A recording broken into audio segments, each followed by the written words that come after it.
বন্ধুরা আপনাদের প্রত্যেককে স্বাগত জানাই আমাদের ইউটিউব চ্যানেলে দ্য স্মার্ট ট্রেডিং আর স্মার্ট ইনভেস্টিং। তো আজকে একটা খুব ইন্টারেস্টিং পার্ট নিয়ে আলোচনা করব, একটা স্ট্র্যাটেজি নিয়ে আলোচনা করব। খুব সুন্দর লাগবে এবং কাজেও লাগবে, আপনাদের প্রত্যেকের ভালো লাগবে। তো ভিডিওটি যদি ভালো লেগে থাকে তাহলে অবশ্যই লাইক করবেন এবং বন্ধুদের কাছে শেয়ার করবেন, আর আমাদের চ্যানেলটাকে সাবস্ক্রাইব করে রাখবেন। চলুন দেখি কি আছে। আচ্ছা, তার আগে আর একটা জিনিস, দেখুন একটা যে ইয়েতে কম্পাউন্ড ইন্টারেস্ট ক্যালকুলেটর বলে আমি এটা গুগলে সার্চ করেছিলাম, কম্পাউন্ড ইন্টারেস্ট ক্যালকুলেটর। তো এই ওয়েবসাইটটা পেয়েছিলাম। তো দেখুন মাত্র 10,000 টাকা, এখানে ডলারের সাইন আছে, এটা ধরে নিন রুপি, ইন্ডিয়ান রুপি। মাত্র 10,000 টাকা দিয়ে কেউ যদি বিজনেস শুরু করে, মানে ট্রেডিং শুরু করে বা ইনভেস্টমেন্ট শুরু করে, এবং সত্যি কথা বলতে মাত্র মান্থলি 5%, এখানে কোনো ব্যাপারই না মান্থলি 5%। খুব মানে স্ট্র্যাটেজি, টেকনিক্যালস কিছু ধারণা জানলে 5% কোনো ব্যাপারই না। মান্থলি কেন, এক সপ্তাহে আসে 5%। তো যাই হোক, আমি ধরে নিলাম মান্থলি। তাহলে ইনিশিয়াল ইনভেস্টমেন্ট যদি আমি 10,000 টাকা করি, মান্থলি কন্ট্রিবিউশন আমি কোনো টাকাই রাখবো না। Length of time in years, 15 বছরের জন্য আমি করবো ইনভেস্টমেন্টটা। এস্টিমেট ইন্টারেস্ট রেট দেখুন আমি 50 করেছি, কারণ এখানে আছে ইওর এস্টিমেট অ্যানুয়াল ইন্টারেস্ট। তো মান্থলি যদি 5 হয়, অ্যানুয়াল মোটামুটি 60, সে জায়গায় আমি 50 ধরলাম, 50। আর কম্পাউন্ড ফ্রিকোয়েন্টলিটা মান্থলি করেছি কেন, ধরুন প্রথম মাসে 10,000, 10,000-এর 5% মানে 500 টাকা, তাহলে 10,500 হলো। সেকেন্ড মাসে তো আমি তো শেয়ার যদি কিনি আমি, তাহলে তো 10,500-এর উপরে কিনবো, 10,000-এর উপরে তো কিনবো না আমি। তো এইভাবে যদি গ্রোথ হয়, তাহলে 15 বছর পর কি ভ্যালুয়েশনটা দাঁড়ায় দেখি। 15 বছর পর ভ্যালুয়েশনটা দাঁড়ায় 1,55,30,235 টাকা। 1,55,00,000, তো বাদ দিন এটা, 1,00,00,000 হয়। এটা কম্পাউন্ড ইন্টারেস্ট এইভাবেই ক্যালকুলেট হয়। প্রথম মাসে 10,500, দেখুন এই যে নিচে চার্ট আছে, মাউস পয়েন্টারটা নিয়ে গেছে, ওখানে দেখুন চার্ট আছে। এই যে প্রথম বছরে আপনি 10,000 ইনভেস্ট করেছেন, প্রথম বছর শেষে আপনার হয়ে গেল 16,320 টাকা। তারপরের বছর হয়ে গেল 26,637 টাকা। তারপরের বছর হয়ে গেল 43,474 টাকা। এইভাবে গ্রাফটা বাড়তে থাকে। প্রথম মাসে 10,500, 10,500-র উপরে, তাহলে প্রথম মাসে যদি 500 টাকা ইন্টারেস্ট, তার মানে পরের মাসে 10,500-র উপরে ইন্টারেস্ট 750 টাকা আনুমানিক আসবে। প্রতি মাসে ইন্টারেস্টটা বাড়তে থাকবে, কম্পাউন্ড ইন্টারেস্ট। তা অনেকে এটাকে জুয়ার মার্কেট বলে। আরে তাদের কাছে জুয়ার মার্কেট, যারা কোনো কিছু জানে না, যারা কোনো কিছু প্ল্যান করে ইনভেস্টমেন্ট করে না, যারা স্কিল সম্পর্কে জানে না, টেকনিক্যাল টুলস এর ইউজ করে না, টেকনিক্যাল জ্ঞান নেই, তাদের কাছে এটা জুয়া। ইমোশনে পড়ে মার্কেটে যে কোনো শেয়ারে টাকা ইনভেস্ট করে এবং ডাউন হয়ে যায়। প্লাস আরেকটা বড় সাইকোলজিক্যাল ব্যাপার আছে, যে আপনি একটা শেয়ার নিলেন, আপনি নেওয়ার সঙ্গে সঙ্গে শেয়ারটা যে রান করবে এমন তো নয়। আপনি নেন বা আমি নিই, যেই নিক, নেওয়ার সঙ্গে সঙ্গে যে আমার শেয়ারটা রান করবে তা তো নয়। ধৈর্য ধরতে হবে, প্লাস কিছু স্ট্র্যাটেজি রাখতে হবে। আপনি যে স্ট্র্যাটেজিতে, ধরুন আজকে একটা স্ট্র্যাটেজি নিয়ে আলোচনা করব, তো একটা স্ট্র্যাটেজিতে আমি যদি শুরু করি, আমাকে তো ওই স্ট্র্যাটেজিতেই স্টপ লস রাখতে হবে, ওই স্ট্র্যাটেজিতেই টার্গেট রাখতে হবে। একটা ব্যাপার যে আপনি ধরুন 10টা আপনি ট্রেড করেছেন এই মাসে, সাপোজ 10টা শেয়ার কিনেছেন, আপনার যে 10টায় রান করবে এমন তো না, আপনার রান করবে হয়তো 5টা কি 6টা।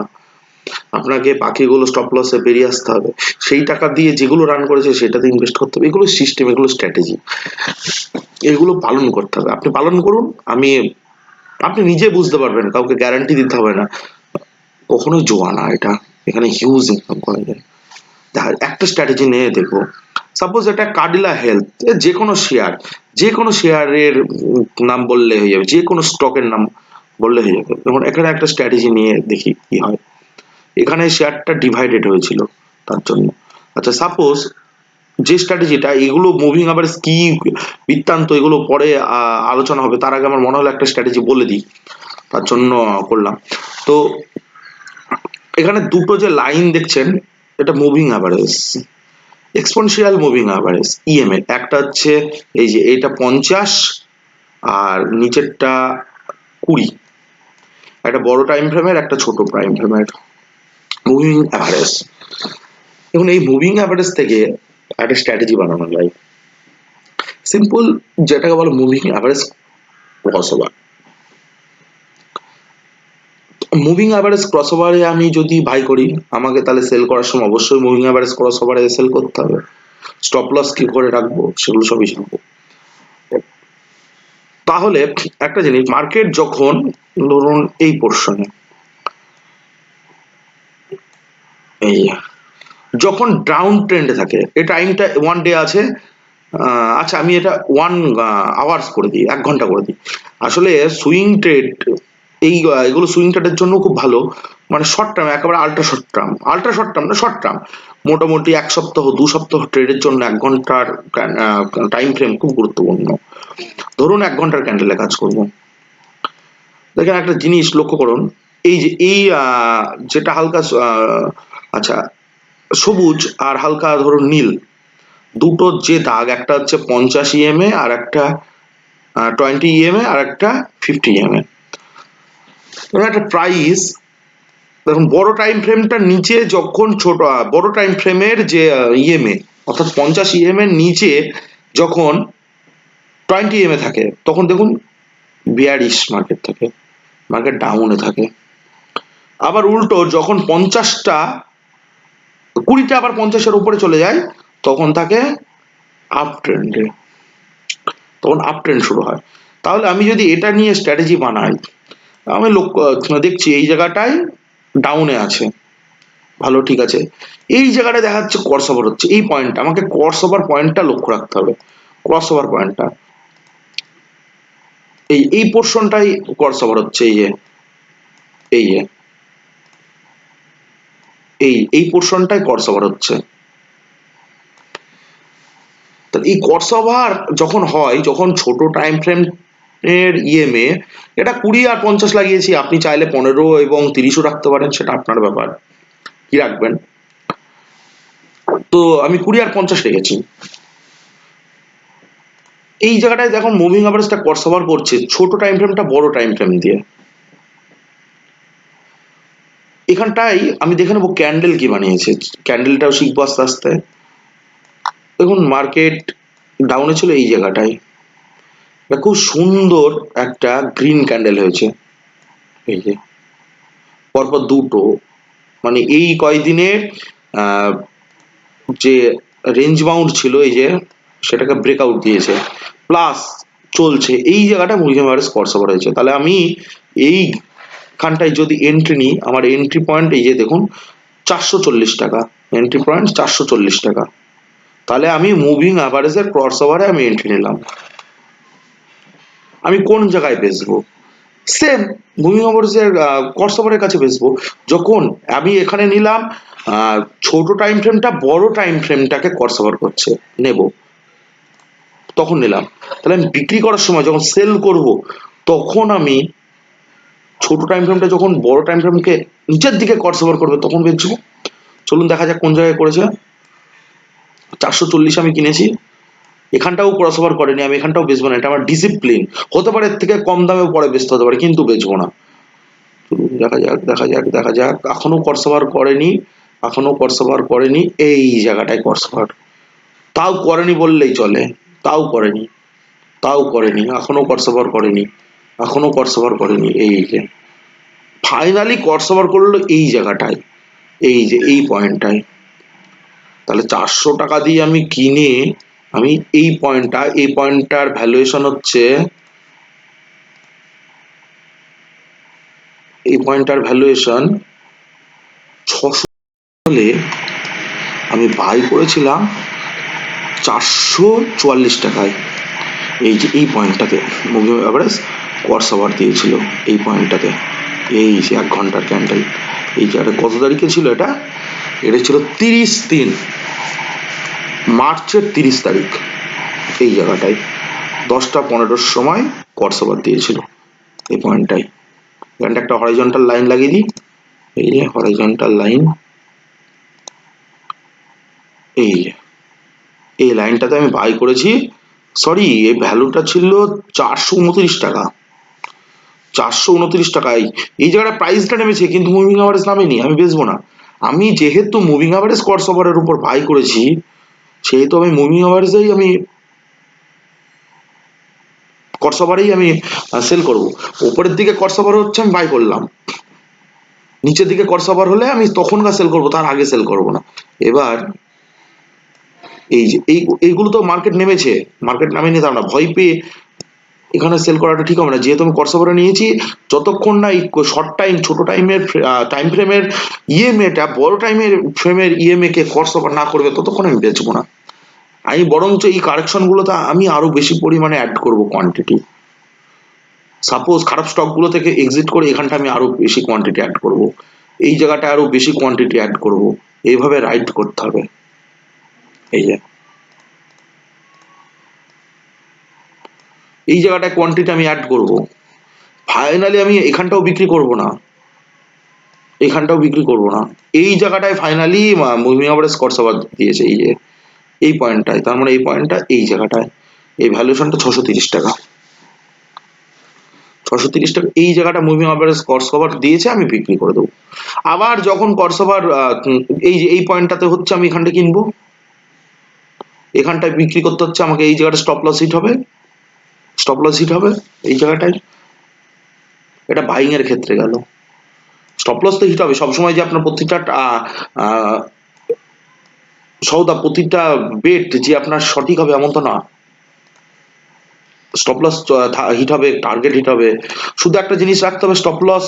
এবার স্টপ লস যে হিট হবে কতটা স্টপ লস রাখবো, খুব ছোট, খুব ছোট স্টপ লস রাখতে হবে। 1:3 রিস্ক রিওয়ার্ড রেশিওটা খুব সচরাচর শুনতে পাবেন 1:3, আর 1:10 করতে হবে এটাকে, এখানটায় তাই তো। যেখান থেকে আমি যদি এই পয়েন্টটাতে আমি কিনেছিলাম, যদি স্টকটা ঘুরে আবার এখানটায় আসতো, আমি এই জায়গাটায় বিক্রি করে দিতাম। এটা হচ্ছে 417 টাকা, 444 টাকায় 429 টাকা বা 430 টাকায় কিনে স্টপ লস হিট করলে 416 টাকা হিট করতো। সেম এই জায়গাটায় স্টপ লস হিট করেছে, যে পয়েন্টটা বললাম মুভিং অ্যাভারেজ বাইয়ের ক্ষেত্রে স্টপ লস হিট করেছে, এই যে এই পয়েন্টটাতে, এই পয়েন্টটাতে তো আমি বেচবো না, মুভিং অ্যাভারেজ ক্রস করেনি, মার্কেট আরো নিচে নেমে গেলেও আমি বেচবো না। স্টপ লস কোন জায়গাটা দেখলাম স্টপ লস হিট করেছে, একটা এই জায়গাটায় কিনে, এই জায়গাটায় কিনে এখানটায়, এই জায়গাটা তো স্টপ লস হিট করেনি, টার্গেট হিট করেছে। এই যে 637 টাকা, আর ক্রসওভার করেছে 637 টাকা, এই 637 এই জায়গাটায় 633 টাকা স্টপ লস হিট করেছে। কত টাকা? 3 টাকা 4 টাকা। আর আগের বার টার্গেট কত ছিল? অনেক বেশি টার্গেট ছিল। আবার এখানটায় ধরুন কিনলেন 638 টাকায়, মুভিং অ্যাভারেজের ক্রসওভার হচ্ছে এই জায়গাটায় 638 টাকায় কেনা দামে হচ্ছে, আপনার কোনো লাভ না, কোনো লসও না, শুধু মানে অনেক দিন ধরে টাকাটা আটকে থাকলো, হবে এগুলো, কিন্তু কয়েকটা শেয়ারেই আবার প্রচুর প্রফিট দেবে। অন্য একটা যদি শেয়ার সাপোজ দেখা গেল, ধরলাম টাটা মোটর, টাটা, আচ্ছা টাটা মোটর কই, আচ্ছা টাটা কনজিউমার, দেখি মুভিং অ্যাভারেজের ক্রসওভার, এই যে মুভিং অ্যাভারেজ, শুরুতেই মুভিং অ্যাভারেজের ক্রসওভার নভেম্বরের 1 তারিখ, নভেম্বরের 1 তারিখে মুভিং অ্যাভারেজ ক্রসওভার হচ্ছে 815 টাকায়। এই জায়গাটায় মুভিং অ্যাভারেজের আবার ক্রসওভার হয়েছে ডাউনের দিকে, নিচের দিকে 837 টাকা, 18 তারিখ বিক্রি করে দেবো। এটাই ডিসিপ্লিন আমার, এটাই আমার ডিসিপ্লিন। তার মানে এই জায়গাটায় আমি কিনলাম 815 টাকায়, এই জায়গাটায় বিক্রি করে দিচ্ছি 834 টাকায়, 15 টাকা প্রফিট। যেহেতু এই জায়গাটায় আপনার কম প্রফিট হচ্ছে, কম প্রফিট হচ্ছে এই কারণে এখন তো কারেকশন ফেজে চলছে, তার রিসেন্ট নভেম্বর, এখন তো কারেকশন, এখন আমাদের দেখতে হবে কোন জায়গায়। দেখুন যদি আপনি পিকচারটাকে, টোটাল চার্টের পিকচারটাকে জুমটাকে ছোট করে দিন, তাহলে দেখুন এই যে ডাউন ট্রেন্ডে আছে, এই যে যখন আপ ট্রেন্ডে থাকবে, আবার এই যে মুভিং অ্যাভারেজের ক্রসওভার দেয়, এটা তো অন্য শেয়ার, যে কোনো শেয়ারেই দেখা যাবে একই। এই জায়গাটা আমি কিনবো এই এরিয়াটায় 648 টাকায়, এই যে এই এরিয়াটায় আমি বাই করবো, মুভিং অ্যাভারেজ ক্রসওভার হচ্ছে, স্টপ লস থাকবে আমার এই এরিয়াটাই, স্টপ লস থাকবে কতটুকু পয়েন্টের স্টপ লস, সামান্য 10 পয়েন্ট 20 পয়েন্টের স্টপ লস। টার্গেটটা দেখুন, যতক্ষণ না মুভিং অ্যাভারেজ ক্রসওভার করছে, এখনো এই জায়গাটায় ক্রসওভার করেনি, আমি কেন বেচবো? এই জায়গাটায় ক্রসওভার করেছে, এই জায়গাটায়, এই যে এই জায়গাটায় 762 টাকায়, 762 763 টাকা, 562 টাকা, আচ্ছা 60 টাকা ধরলাম, 760 টাকা, আর কিনেছিলাম কত টাকায়, এই 650,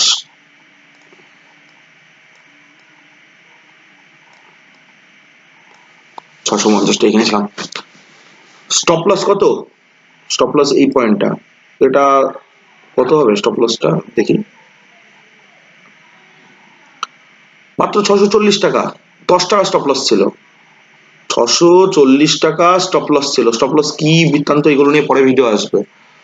আপাতত স্টপ লস এখানটা রাখলাম 640 টাকায়, 650 টাকা এন্ট্রি করলাম, টার্গেট 710 টাকা, তাহলে 10 টাকা স্টপ লসে টার্গেট কত বড় আসছে, 100 টাকা, 100 টাকা টার্গেট আসছে কয়দিনে, খুব শর্ট টাইমে। এইটা মুরগি মার্কেটের কটসভারটা হয়েছিল 27/5, 27 মে, আর এখানটায় ক্রস ডাউন করছে, মুভিং অ্যাভারেজের ক্রস ডাউন করছে এই এরিয়াটায়, এটা 20/7, 7 মানে কি, মে জুন জুলাই, 2 মাসের ব্যবধানে 100 টাকা, 100 কে তার মানে কত পার্সেন্ট হচ্ছে, 650 টাকার উপর 100 টাকা, মানে প্রায় 30%, আর 20% হোক না মান্থলি, 20% 2 মাসে যদি হয় তাহলে 1 মাসে 10%, আমরা 5% হিসাব করেছিলাম, কম্পাউন্ড ইন্টারেস্ট ক্যালকুলেট করার সময় মাত্র 5% হিসাব করেছিলাম, তাতে 10,000 টাকা থেকে এই ফিগারটা আসছে, আর এখানে তো 20% হয়ে যাচ্ছে, 2 মাসে 20%-এর বেশি হচ্ছে, 100 না 20%-এর একটু কম হচ্ছে, 7.5%, 8% আসছে, যাই হোক 5%-এর তো বেশি হচ্ছে, এটা একটা স্ট্র্যাটেজি। এটা আর একটা জিনিস, মার্কেটে এটা তো বাইয়ের ক্ষেত্রে, সেলের ক্ষেত্রেও সেম স্ট্র্যাটেজি আছে। আচ্ছা আর একটা স্টক আগে বাইয়ের ক্ষেত্রে দেখে নেবো, সাপোজ যে কোনো একটা, রিলায়েন্স, এই যে রিলায়েন্স, সেম আসবে মুভি আওয়ার্সের কটসভারের উপর সেম আসবে, এই যে এই পয়েন্ট, এই পয়েন্টেও প্রফিট হচ্ছে, এই এখানটায় প্রফিট আসছে, ম্যাক্সিমাম লস হবে খুব কম, এই যে এই জায়গাটায়, যে কোনো জায়গায় রিসেন্ট চার্টেও হবে। এইটা হচ্ছে 8/11, আগস্ট মাসের 8 তারিখে মুভি কটসভার দিয়েছিল, এই যে 8/11-তে মুভি আওয়ার্সের কটসভার দিয়েছিল, এই যে পয়েন্টটায়, এই ভ্যালুয়েশনটা 2100 টাকা, 2100 টাকা। আমার স্টপ লস কত, স্টপ লস এই পয়েন্টটায়, এই পয়েন্টটায় স্টপ লস কত, এই জায়গাটায় স্টপ লস হচ্ছে 2071 টাকা, 2100 টাকায় কিনছি, 2071 টাকায় স্টপ লস, টার্গেটটা চলুন, যতক্ষণ মুভিং অ্যাভারেজ কটসভার না দেবে ততক্ষণ আমি বিক্রি করব না, তাতে মার্কেট আমাকে কম দামে বিক্রি হলেও করতে হতে পারে। এখানটায় প্রাইস এসছে কিন্তু মুভিং অ্যাভারেজ আসেনি, আমি বেরোবো না, এই যে এই পয়েন্টটায়, এই জায়গাটায় প্রাইস এসছে কিন্তু মুভিং অ্যাভারেজ আসেনি, আমি বেরোবো না, এটা আমার ডিসিপ্লিন, আর ডিসিপ্লিনের সঙ্গেই কাজ করতে হবে। এই জায়গাটায় প্রাইস এসছে কিন্তু মুভিং অ্যাভারেজ আসেনি, আমি বেচবো না, ফাইনালি এই জায়গাটায় কটসভার দিচ্ছে, এই পয়েন্টটায় মুভিং অ্যাভারেজ কটসভার দিচ্ছে, এই যে এই পয়েন্টটায়, এর ভ্যালুয়েশন কত, এর ভ্যালুয়েশন, সরি 1 মিনিট, এই যে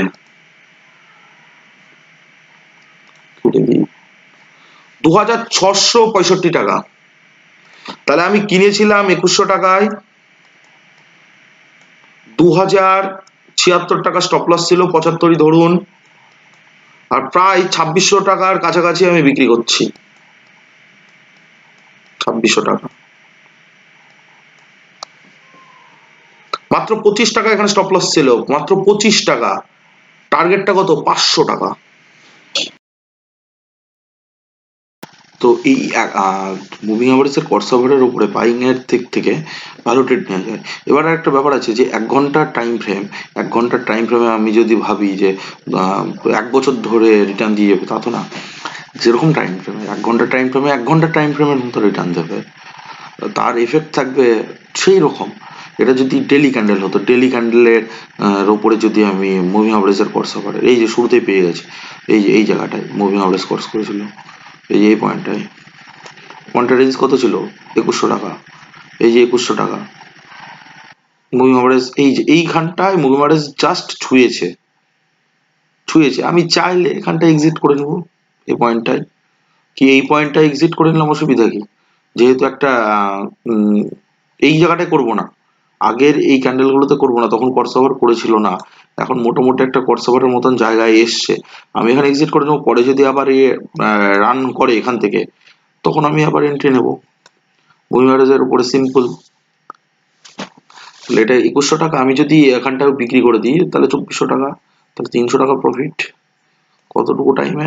আগস্ট, আর এটা মোটামুটি নভেম্বরের মাঝামাঝি, নভেম্বরের শেষের দিকে, আগস্ট সেপ্টেম্বর অক্টোবর নভেম্বর, 3 মাস, 300 টাকা, 2100 টাকার উপরে কত পার্সেন্ট হয়? মোটামুটি 20, তার মানে 6,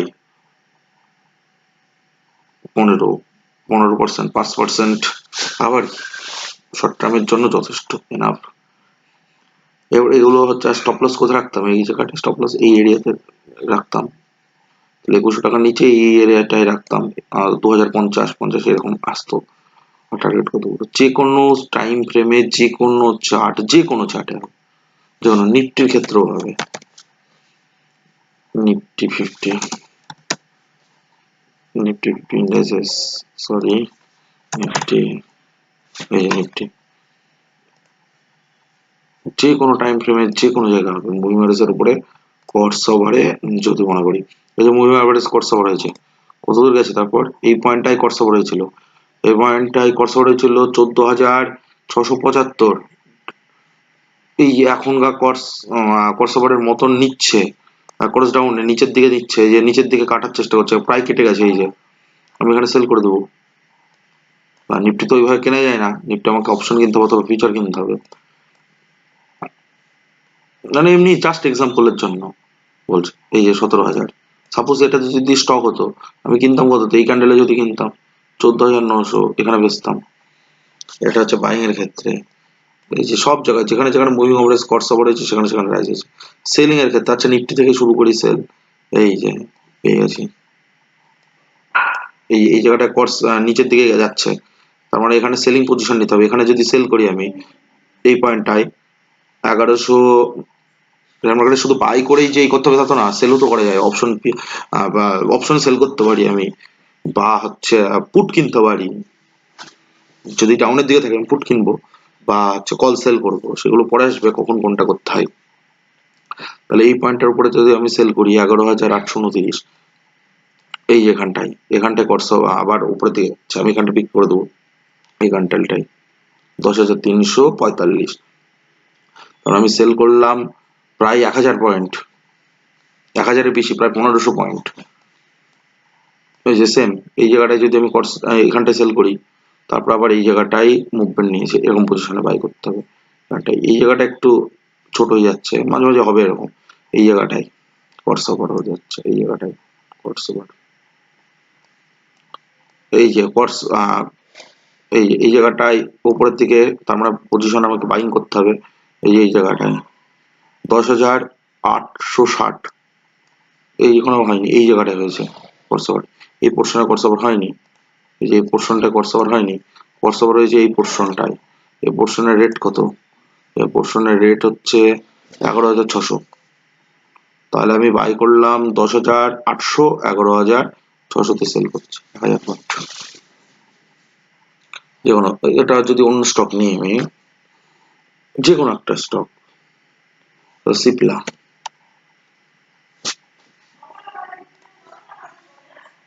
সিপলার যদি 1 ঘন্টা টাইম ফ্রেম নিই, 1 ঘন্টা, 4 ঘন্টা, এনি টাইম ফ্রেম, 1 মিনিটের টাইম ফ্রেমও হয়। 1 মিনিটের টাইম ফ্রেমে 1 মিনিটের মতন রিটার্ন দেবে 1 ঘন্টা। এই যে মুভিং অ্যাভারেজ 1 ঘন্টার ক্যান্ডেলে, একটা ক্যান্ডেলে কত বড় রিটার্ন মনে হয়। এখানে বাইং পজিশন নেওয়া খুব কঠিন, টাইমই পাওয়া যায় না এইসব ক্ষেত্রে। স্টপ লস হিট হবে মাঝে মাঝে, টার্গেট এই যে এই জায়গাটায় যদি সেল করি আমি, এখানে হরাইজন্টাল লাইন লাগাবো, এই জায়গা, এই যে পজিশনে ক্রস ওভার হয়েছে, তার মানে ধরুন এই ক্যান্ডেল আমি সেল করলাম 962 টাকা, স্টপ লস আমি এখানে রাখলাম 992 টাকা। সেলিং এর ক্ষেত্রে তো আমার যত প্রাইস কমবে তত প্রফিট। আমার এখানে যদি এখানে সেল করি আমি 962 টাকা, তার মানে আমাকে কম প্রাইসে কিনতে হবে, তাহলে তো আমার লাভ হবে। এখানে যদি সেল করি আমি 961 টাকা, 930 টাকা স্টপ লস, টার্গেট কতটা? টার্গেট এই যে এতটা 909 টাকা, তার প্রফিট কতটা হচ্ছে 962 থেকে 909। স্টপ লস সামান্য একটু পয়েন্ট, আর এর টার্গেট এরিয়া কত, তার 3 গুণ তো মিনিমাম হবেই, 3 গুণ কাটে কোনো কোনো সময় 10 গুণ হবে। এই যে এটা উপরের দিকে, এটা কততে 904, কত ডাউন হচ্ছে কততে, ধরো এই ক্যান্ডেলেও আমি পেলাম না, এই ক্যান্ডেলে আমি করলাম এই জায়গাটায় সাপোজ 936, কিনেছি কততে 904, 936, কয়দিনের মধ্যে, এটা হচ্ছে 24 তারিখ, আর এটা কবে বিক্রি করছি 9 তারিখ, মানে 6 আর 9 15 দিনের মধ্যে, 15 দিনের মধ্যে, 1 মাস না 15 দিন। ব্যাংকে বছরে হয়তো 5% ইন্টারেস্ট দেয়। এই যে এইখানটা আরেকটা পেয়েছি, এই যে এই জায়গাটায় 956 পরশোবার 956-তে সেল হচ্ছে, আর এই জায়গাটায় হচ্ছে 923। স্টপ লস কোনটা, স্টপ লস এইটা, তার সঙ্গে ক্যান্ডেলের কনফার্মেশন দেখতে হবে। ক্যান্ডেল যখন আস্তে আস্তে ক্যান্ডেল গুলো শিখবো, তখন এই স্ট্র্যাটেজির সঙ্গে ক্যান্ডেল লাগালে আরো ভালো হবে, ট্রেডিং স্কিলটা আরো ভালো হবে। আরো কিছু স্ট্র্যাটেজি আছে যেগুলো আরো শিখবো, যেখানে ক্যান্ডেল তো খুব গুরুত্বপূর্ণ। ক্যান্ডেল যখন শিখবো তখন কটসভারও লাগবে না, কটসভারের আগে বুঝে যাবো যে এখানে বাইং পজিশন নিতে হবে। এই খুব সুন্দর সেট আপ, দারুণ সেট আপ, এগুলো শিখবো। এই যে এই যে এই সেট আপ, ক্যান্ডেল যখন শিখবো এই সেট আপে বাই করে নেবো, এখানে স্টপ লস লাগাবো। ঠিক আছে, আপাতত এই স্ট্র্যাটেজি অনুযায়ী এই ঘাটটায় বাই করবো, এই পোর্শনটাই গোল যেখানে করছি, স্টপ লস আমার এই এরিয়ায়, টার্গেট কতটা, এই যে স্কোর সাপোর্ট করেছে, এই জায়গাটায় টার্গেটটা ছোট হচ্ছে, লস খুব কমই হবে, হয়তো প্রফিট না হতে পারে, লস খুব কম হবে শর্ট টাইম। এখানটায় 958 টাকা, এই জায়গাটায় খরচা হচ্ছে 966 টাকা, 1 ঘন্টার ক্যান্ডেল করে ডেলি করবো, ডেলি ডেলি ওই যে খরচা, এই জায়গাটায় 836 টাকা, এই যে এই জায়গাটায় বেরোচ্ছে 927 টাকা, 836 থেকে 927 স্টপ লস সামান্য একটু সেলিং পজিশন, এবার সেলিং দেখবো, এই তো বিরাট প্রফিট আছে এই জায়গাটায়, এই যে কত বড় এক মুভিং অ্যাভারেজ কটসভারের উপর কত বড়, এই জায়গাটা যদি কেউ এন্ট্রি নেয় 441 টাকায়, তার মুভিং অ্যাভারেজের নিচের দিকে কেটেছে এই জায়গাটা 794, প্রায় ডবল হয়ে গেছে, শুধু এক মুভিং অ্যাভারেজ কটসভারের উপরে ডবল হয়ে গেছে। এই যে সেলিং পজিশন, যদি এবার উল্টো দিক থেকে সেলিং ভাবে, তাহলে এই জায়গাটাই নিচের দিকে কাটছে, এখানে সেল করবো, এই ক্যান্ডেলটাই, এই ক্যান্ডেলটা যদি না পারি পরের ক্যান্ডেলে যখনই এটাকে কভার করে তখন এরকম পজিশনে সেল নিয়ে নেবো। 546 স্টপ লস, এটা 567, তাহলে 546 স্টপ লস হচ্ছে 567, 20 টাকা। টার্গেট দেখি, টার্গেট এই যে টার্গেট 574, এই যে 546, 565, টার্গেট 464, প্রায় 80 টাকা থেকে 90 টাকা। এই জায়গাটা যদি 470ই ধরলাম, তাহলে কত টাকা, এখানে 20 টাকার স্টপ লস ছিল, টার্গেট কত প্রায় 80 টাকা, যদি এটাকে 40 ধরি 60, 130 টাকা, 120 টাকা ধরলাম, তাহলে 20 টাকা স্টপ লস আর 120 টাকা, 6 গুণ টার্গেট। এই তো মনে হচ্ছে। আশা করছি থিওরিটা খুব ভালো লাগলো, যদি ভালো লেগে থাকে তাহলে লাইক করবেন এবং বন্ধুদের মাঝে শেয়ার করবেন। চলুন অন্যদিন অন্য স্ট্র্যাটেজি নিয়ে আবার দেখা হবে।